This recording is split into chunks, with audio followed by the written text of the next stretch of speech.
Caleb Dunn served as a combat medic specialist in the US Army before becoming an emergency medical technician in New York City. Tales of his combat record and solid reputation meant that he was eventually picked up by the SHD, and it wasn't long before he was recruited. Months after the outbreak that brought down New York City, Dunn and fellow agent and friend Kaminsky had been activated and are investigating a potential resurgence among the previously dismantled Last Man Battalion.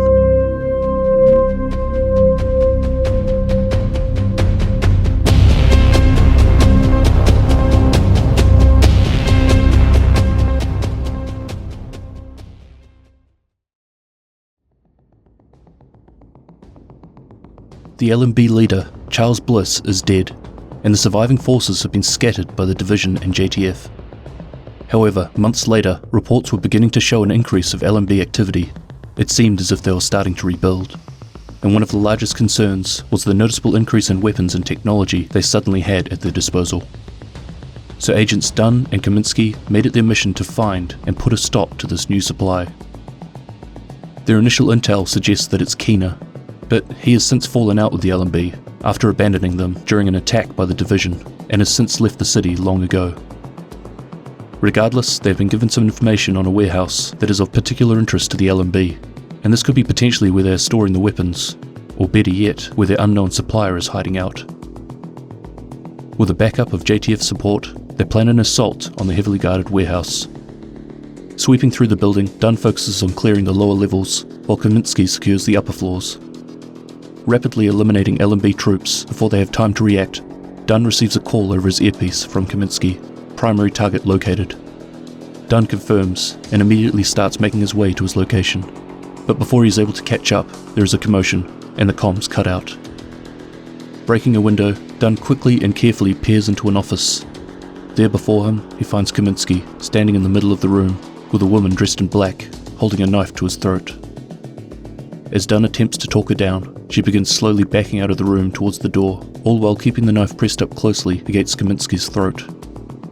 Then, just before she exits through the door, she swiftly thrusts the blade straight into Kaminsky's neck, and then once again into his lower back. With him immobilized, she takes off quickly down the hallway. Dunn opens fire, but it's too late. She has already managed to slip away. He promptly drops to the ground and tries to tend to his friend's wounds, but ultimately, he begins to realize that there is nothing he can do. He gathers himself together and sits quietly with Kaminsky, staying with him as he succumbs to his mortal wounds and draws his last breath.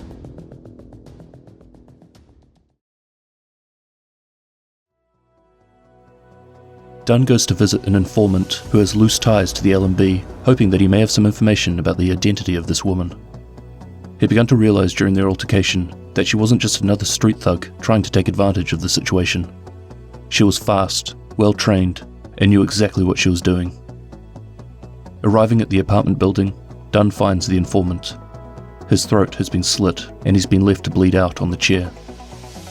Using Isaac's technology, he was able to recreate the events of what had happened.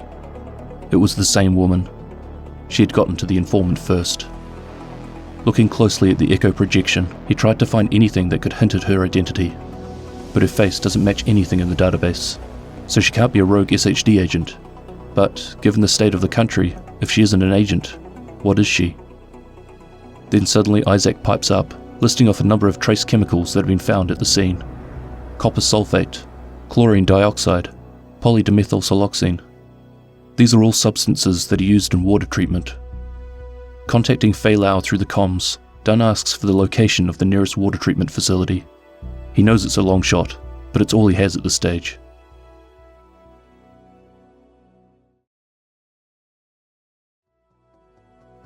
Staying at the treatment plant for over 3 hours, Dunn hopes to find something, anything. After some time has passed, again Isaac beeps. It has just registered some sort of transmission. Searching, Dunn eventually finds a military-grade fiber optic cable, and as he begins to follow the line to see where it's coming from, Isaac alerts him again to some movement nearby. Swiftly ducking for cover behind some hedges, he lays motionless just off to the side of the main path. 2 figures are approaching. It was her, and she was with an agent. Isaac scanned his identity, Agent Ike Ronson. He must be rogue, thought Dunn, but for some reason his watch was still orange. Rather than confronting them then and there, Dunn decides to remain hidden. Instead, he wants to first find out where the cable leads to, and secondly, who this person really is. He did hear her talking about the LMB, and she has an agent working with her, and possibly others. There is most definitely something bigger going on here.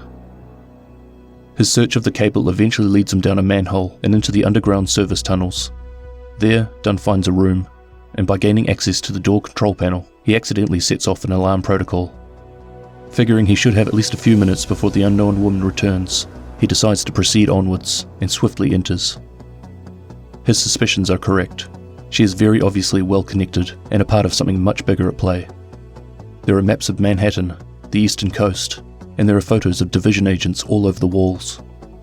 The map information points towards some sort of large-scale operation focusing on New York and Philadelphia.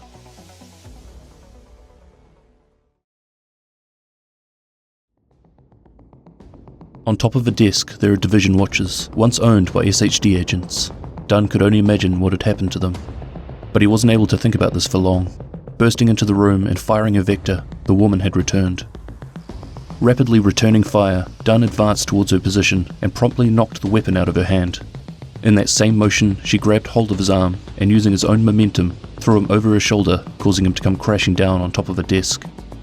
While he lay on the ground, quickly trying to regain his feet, she unsheathed her knife and moved to stand threateningly above him. Dunn immediately swung his legs around, taking her feet out from underneath her. They both hurriedly rose to their feet. Locking eyes, they stared at each other face to face. When suddenly, she let out a victorious smile and bolted from the room. Unable to pursue her due to a bullet that had struck his leg during the fight, and puzzled by her unusual behavior, Dunn's eyes rapidly darted around the room. He located a monitor with a countdown timer on it. In 11 seconds, something was going to happen, and based on her reaction, he more than likely didn't want to be there when it did. Moving as fast as he could, he made his way quickly out of the room, up through the tunnels, and back to the surface. He knew he had to gain as much distance as possible from the timer, so he continued to run as far as he could, when suddenly, from behind him, the compound exploded, launching him into the air. Surrounded by burning debris, he is located and helped to his feet by some JTF officers who had been sent by Faye to check up on him.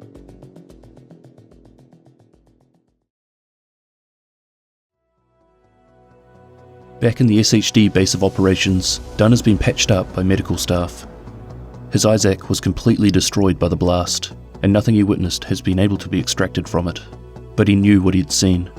Lists and photos of agents, safe houses, operational plans. They knew everything about the SHD. He discussed with Faye his plans to make his way to Philadelphia, the one other city that was clearly marked out on the map.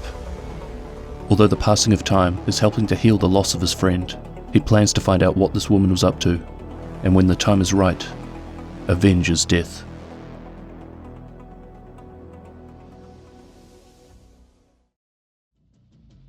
There may not be a lot happening in the Division universe while we wait for news on all of these new updates, games and books I've been talking about, but I'm not in the mood to take a break and put the channel on hold just yet.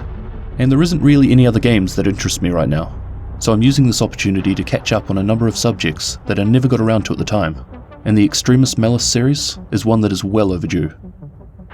If you weren't aware, this is based on the series of 3 Division comic books that came out at the start of the Division 2. You can find these on darkhorse.com. Anyway, thank you very much for watching, and I'll catch you in the next one. Cheers!